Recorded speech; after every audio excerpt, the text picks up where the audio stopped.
Karnataka ബിഡതിയിലെ bus അപകടത്തിൽ വിശദീകരണം നൽകിയിട്ടുണ്ട് KSRTC. ഡ്രൈവർക്ക് 14 മണിക്കൂറിലധികം വിശ്രമം ലഭിച്ചിരുന്നുവെന്നാണ് KSRTC പറയുന്നത്.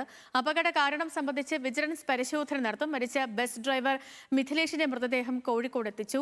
വെള്ളയിലെ വീട്ടിലെ പൊതുദർശനത്തിനു ശേഷം 10 മണിയോടുകൂടിയാണ് സംസ്കാരം നിശ്ചയിച്ചിരിക്കുന്നത്. ചന്തു വിവരങ്ങളുമായി ചേരുന്നു. ചന്തു, അപകടത്തിന് പ്രധാന കാരണമായി പറഞ്ഞിരുന്നത് തന്നെ ഡ്രൈവർക്ക് കൃത്യമായ വിശ്രമമില്ലാത്തതും അതല്ലെങ്കിൽ ഷിഫ്റ്റിൽ മറ്റൊരു ഡ്രൈവർ ഇല്ലാത്തതുമാണ് എന്ന തരത്തിൽ വിമർശനമൊക്കെ നിലനിൽക്കുന്ന ഘട്ടത്തിൽ കൂടിയാണ് KSRTCയുടെ ഈ ഒരു വിശദീകരണം വരുന്നത്.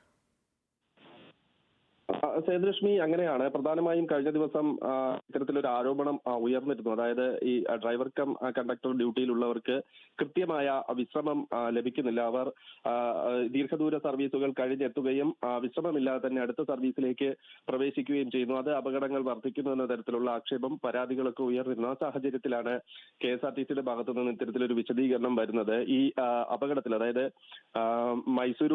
മൈസൂർ ബാംഗ്ലൂർ ദേശീയപാതയിലുണ്ടായ അപകടത്തിൽ ഈ കണ്ടക്ടർക്കും ഡ്രൈവർക്കും വിശ്രമം ലഭിച്ചിരുന്നു. 14 മണിക്കൂറിലധികം വിശ്രമം അവർക്ക് ലഭിച്ചു. അതിനുശേഷമാണ് അവർ അടുത്ത സർവീസിലേക്ക് പ്രവേശിച്ചത്. മറിച്ചുള്ള ആരോപണങ്ങൾ തെറ്റാണെന്നാണ് KSRTC വ്യക്തമാക്കുന്നത്. പക്ഷേ എന്നിരുന്നാൽ തന്നെയും KSRTC ഈ അപകട കാരണം എന്താണ് എന്ന് കണ്ടെത്തുന്നതിനുള്ള പരിശോധന ആരംഭിച്ചിട്ടുണ്ട്. KSRTC വിജിലൻസ് അത് സംബന്ധിച്ചുള്ള പരിശോധന നടത്താനാണ് തീരുമാനിച്ചിരിക്കുന്നത്. എന്തായാലും അത് പരിശോധന നടത്തി റിപ്പോർട്ട് KSRTCക്ക് സമർപ്പിക്കും. ഇന്നലെ ഈ അപകടത്തിൽ മരിച്ച കോഴിക്കോട് സ്വദേശി മിഥിലേഷിന്റെ മൃതദേഹം ഇന്ന് രാവിലെ കോഴിക്കോട് എത്തിച്ചിട്ടുണ്ട്. 5 മണിയോടുകൂടിയാണ് മൃതദേഹം കോഴിക്കോട് എത്തിച്ചത്. ഇപ്പോൾ പൊതുദർശനം അവിടെ ഉണ്ട്. അതിനുശേഷം 10 മണിയോടുകൂടി സംസ്കാര ചടങ്ങുകൾ നടക്കും.